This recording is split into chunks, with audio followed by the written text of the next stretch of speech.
ہم آج کل دیکھتے ہیں کہ میڈیکل کالجوں میں داخلے کے لیے زبردست مقابلہ ہوتا ہے۔ پہلے انٹرنس ایگزام پاس کرنا پڑتا ہے، اس کے بعد ہی داخلہ ملتا ہے۔ آج ہم آپ کو ایک ایسی ہی شخصیت سے متعارف کرنے جا رہے ہیں جنہوں نے دنیا کو طب کی باقاعدہ تعلیم کا کانسیپٹ دیا۔ جی ہاں، سنان بن ثابت نے آج سے 1100 سال پہلے ایک ایسے نظام کی داغ بیل ڈالی جس کے ذریعے میڈیکل پریکٹس کے لیے امتحان دے کر اپنے آپ کو اس کا اہل بنانا لازمی ہو گیا۔ یہی نہیں، آپ نے دنیا کے سامنے سب سے پہلے موبائل کلینک کا تصور پیش کیا۔ ابو ابراہیم سنان بن حرانی کی پیدائش 880 عیسوی میں بغداد میں ہوئی۔ آپ کے والد ثابت بن قرہ حرانی اپنے دور کے مشہور طبیب، ریاضی داں اور مترجم تھے۔ وہ حسن بن موسیٰ شاکر کی ایما پر حران سے بغداد آئے اور وہیں سکونت اختیار کی۔ ثابت بن قرہ پہلے صابی فرقہ کے پرستار تھے جو ستاروں کی پرستش کیا کرتا تھا۔ عباسی دور حکومت کے بغداد میں ثابت بن قرہ نے پیرانہ سالی میں، جبکہ ان کے بیٹے سنان نے 40 سال کی عمر میں خلیفہ القاہر باللہ کے ہاتھوں اسلام قبول کیا۔ سنان بن ثابت نے طب اور ریاضی کی تعلیم اپنے والد سے حاصل کی اور بعد میں دیگر اساتذہ سے رجوع کیا جن کی ترقی یافتہ اور متمدن بغداد میں کوئی کمی نہیں تھی۔ سن 892 عیسوی میں 16ویں عباسی خلیفہ معتضد باللہ تخت نشین ہوئے تو انہوں نے سنان کے والد ثابت کو افسر الاطباء کے عہدے پر فائز کیا۔ ضعیفی کے سبب ثابت بن قرہ یہ خدمات بخوبی انجام نہیں دے سکے تو خلیفہ نے یہ ذمہ داری ثابت کے بیٹے اور صحیح معنوں میں ان کے جانشین سنان کو سونپ دی، جو خود ایک اچھے طبیب اور نہایت باصلاحیت منتظم تھے۔ معتضد باللہ کی موت کے بعد عباسی سلطنت کی باگڈور مقتفی باللہ کے ہاتھوں میں آئی تو انہوں نے سنان بن ثابت کے منصب میں اضافہ کیا اور انہیں بغداد کے تمام سرکاری شفا خانوں کا محتمم اعلیٰ بنا دیا۔ سنان بن ثابت کے دور میں عباسی حکومت روح بزوال تھی۔ اسے ترکوں کی جانب سے یورشوں کا سامنا تھا۔ زوال کا اندازہ اس بات سے لگایا جا سکتا ہے کہ سنان بن ثابت نے 63 برس کی عمر میں تقریباً 1 درجن عباسی خلفاء کا دور دیکھا اور تقریباً 5 خلفاء کے دربار سے وابستہ رہے۔ آپ نے ہر خلیفہ کے لیے افسر الاطباء یا وزیر صحت کے طور پر خدمات انجام دیں۔ سن 931 عیسوی میں مقتدر باللہ کے دور حکومت میں کسی عطائی طبیب کے غلط علاج کے سبب ایک مریض کی موت واقع ہو گئی۔ خلیفہ نے اس معاملے کی جانچ کا حکم دیا، جس میں واضح ہوا کہ علاج کرنے والے طبیب نے طب کی بنیادی کتابیں نہیں پڑھی تھیں اور نہ ہی کسی ماہر طبیب کی نگرانی میں پریکٹس کا تجربہ رکھتا تھا۔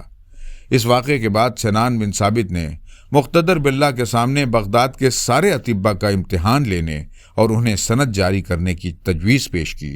مقتدر باللہ نے نہ صرف اس تجویز کو منظوری دی بلکہ اس کام کے لیے خود سنان بن ثابت ہی کو مامور کیا۔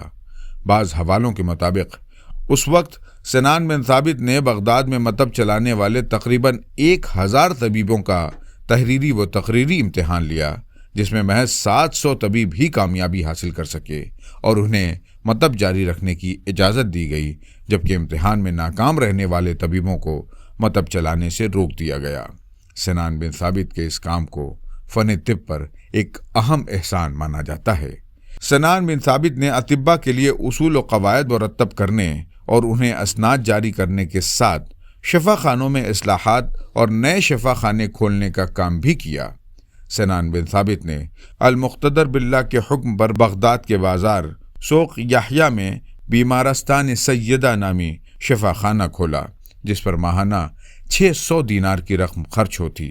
اس کے فوری بعد آپ نے بغداد ہی کے بابو شام علاقے میں بیمارستان المقتدر نامی اسپتال کے قیام میں اہم کردار ادا کیا، جسے خلیفہ سے منسوب کیا گیا۔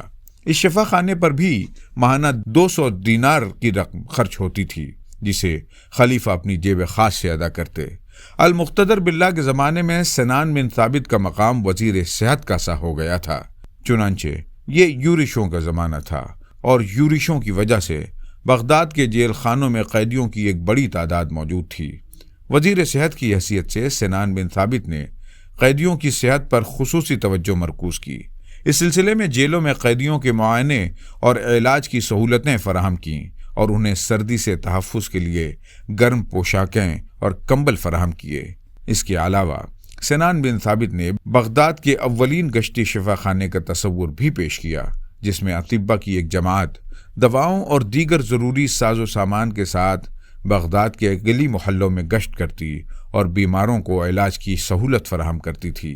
16ویں عباسی خلیفہ معتضد باللہ کے دور میں دربار سے وابستہ ہونے والے سنان بن ثابت 20ویں خلیفہ الراضی باللہ کے دور حکومت تک صحت اور شفا خانوں کے منتظم یا وزیر صحت کے طور پر خدمات انجام دیتے رہے۔ سن 940 میں خلیفہ الراضی باللہ کے انتقال کے بعد اقتدار کے لیے جاری کھینچا تانی سے تنگ آ کر سنان بن ثابت نے درباری زندگی ترک کر دی اور دریائے دجلہ کے کنارے واقع شہر راست کے امیر ابو الحسن کے ذاتی معالج مقرر ہو گئے۔ سن 943 میں سنان بن ثابت بغداد میں تھے کہ انہیں جگر کے متعلق عارضے نے آن گھیرا اور اسی میں ان کی وفات ہو گئی۔ انتقال کے وقت سنان کی عمر 63 برس تھی۔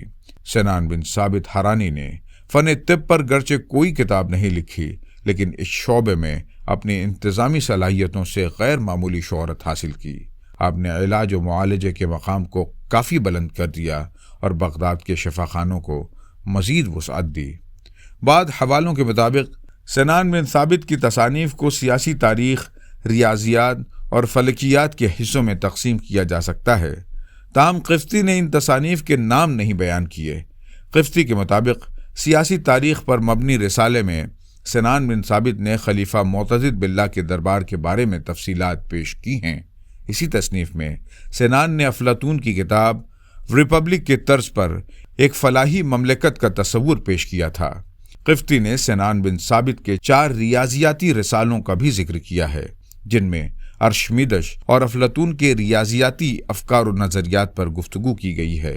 علاوہ ازیں سنان بن ثابت نے فلکیات کے موضوع پر کتاب الانواع نامی رسالہ لکھا تھا، جسے معتضد باللہ سے منسوب کیا تھا۔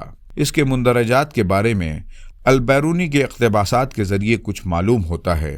اس کتاب کا حوالہ قفطی اور ابن الندیم نے اپنی کتاب الفہرست میں دیا ہے۔ محققین کے مطابق اس کتاب میں موسم پر ستاروں کی چال کے اثرات کے تعلق سے گفتگو کی گئی تھی۔ اسلامی تاریخ میں حرانی خاندان کو اس نوعیت سے منفرد مقام حاصل ہے کہ اس خاندان کی 3 نسلوں نے اپنے دور میں طب، ریاضی اور فلکیات کے شعبوں میں نمایاں خدمات انجام دی ہیں اور اپنے اپنے دور کا مستند حوالہ مانے جاتے ہیں۔ ناظرین کرام، اگر آپ کو ہمارا یہ علمی سلسلہ پسند آ رہا ہو تو ذرائع کرم اسے لائک کریں، چینل کو سبسکرائب کریں اور دوسروں تک بھی اسے شیئر کریں تاکہ اس ٹیم میں کام کرنے والوں کی حوصلہ افزائی ہو سکے۔